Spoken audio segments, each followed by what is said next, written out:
vehicles. Remember, all you have to do is walk over there. If you look over to your left, you'll see the pedestrian tunnel. You go down through the pedestrian tunnel, goes underneath turn 4 of the racetrack, brings you up over here.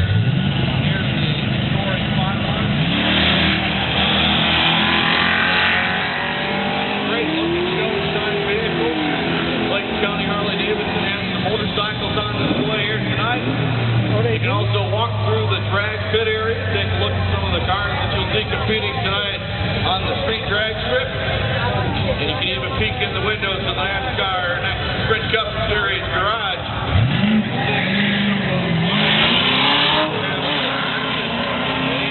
Auto auction here tomorrow morning, 11 a.m. is when the auction block will kick off. There's about 68, 69, 70 vehicles in line right now.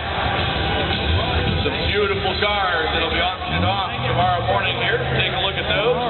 You'll have plenty of time to get back up into the grandstand, grab yourself a nice cold Coca-Cola, something to eat, maybe one of those Friday Night Drag t-shirts, and then you can head down or find yourself your seat there at the grandstand and enjoy a night of drag racing. Special Happy Father's Day to Alan Gaddis from Dawn, Rick, Amanda, and Beth. So Happy Father's Day to Alan Gaddis from Dawn, Rick, an early Father's Day celebration out here at Friday Night Drag. Thanks for coming out. We appreciate your support here on Friday night. You can look around the track area. You'll see the 50-50 raffles taking place. Great way to help out charities and the 75 plus charities that day to help out around the Atlanta Fort Georgia area. You can raffle tickets about per second.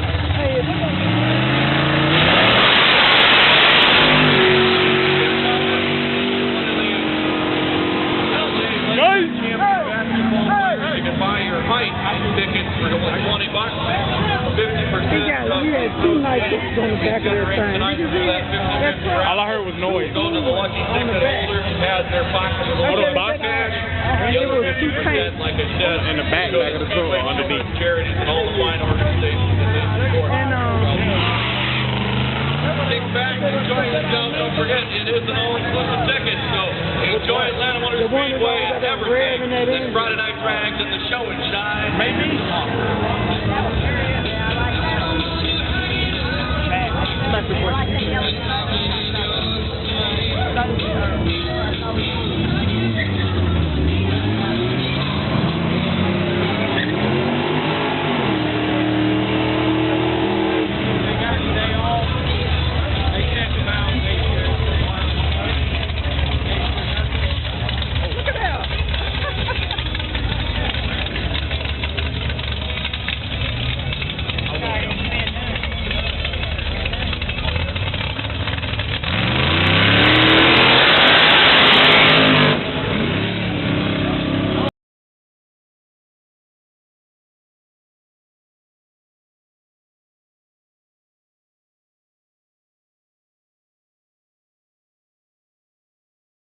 It's already recording? Yeah. He can roll on the boat.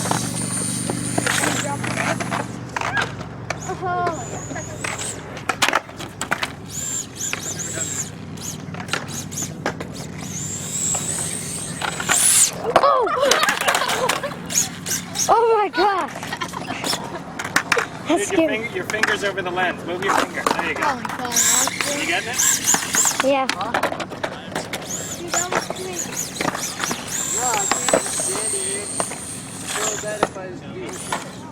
Oh.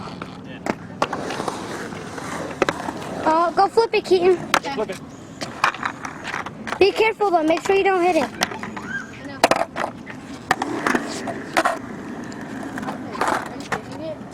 Yeah.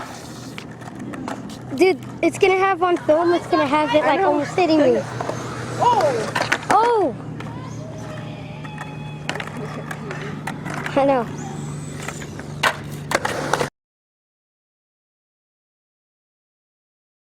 And at the back you also had a wing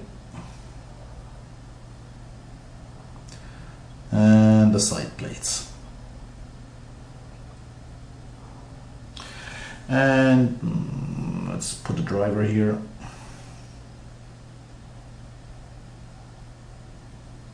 There's the driver and cockpit. There you go. I should do it. Rollover bar, and here we go. Now, basically, wings came at the end of the 60s. In 68, they started to turn up, or end of 67, they started to turn up in Formula 1 cars. And after some obscene wings, which went really high and stuff like that, things stabilized in 70.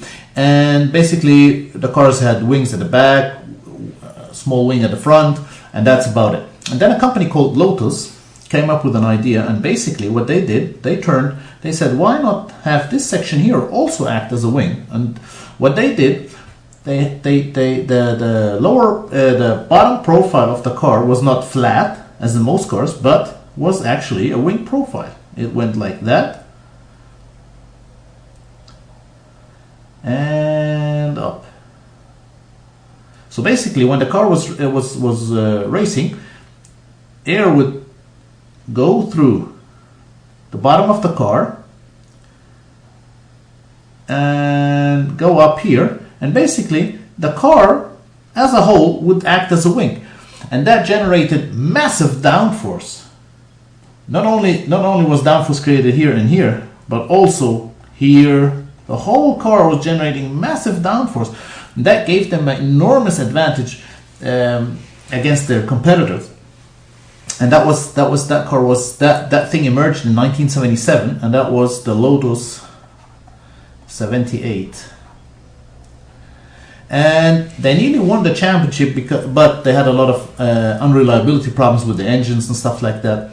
But then they topped that in the following year, in 1978, with the Lotus 79.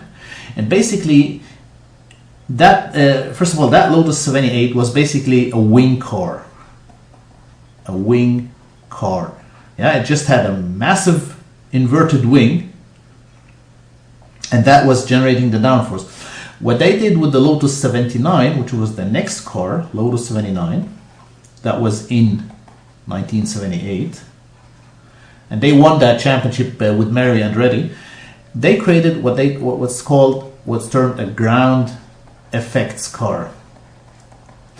And what's the difference? Well, let me just scroll down a bit. With a wing car, it's just that you just have the whole car is just one big inverted wing, just as like showed it up here, and it was generating downforce just like any wing. With a ground effects car, and there's the ground. With a let me roll down further, so we have some space. With a ground effects car,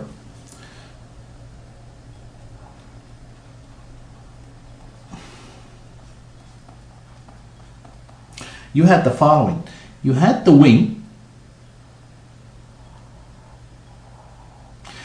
and you had the ground. But the wing had to be a certain distance to the ground. That clearance had to be a certain, it had to be certain, to the millimeter, because through that clearance, what happened, air came here, and then because that clearance was set to a certain distance, air accelerated through that clearance and out of here. So basically, it wasn't just a wing, like in the wing car, but it was also using this proximity to the ground in order to accelerate the air further. So the air was going way faster here than in the older wing car, and that gave the ground effects car a bigger advantage than the normal wing car. A normal wing car, it didn't use that clearance to the ground at all, or maybe to a lesser extent than this one, but this one used the clearance very much so, and this air acceleration through this, what this generated was what was called the Venturi effect.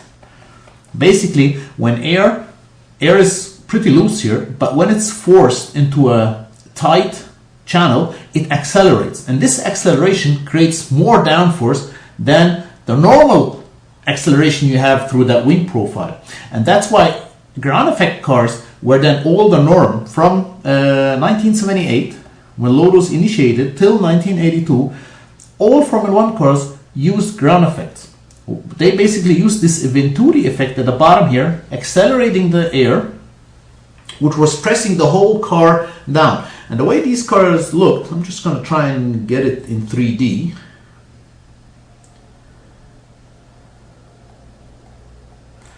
So if I'm going to sketch the car, there you go. There is the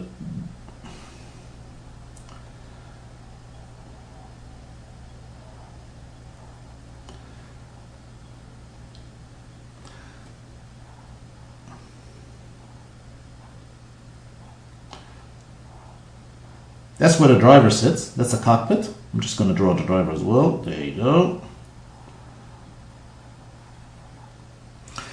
And I'm just gonna, and then you've got the engine here. There's the engine. And you've got the tires here. That's the rear tire.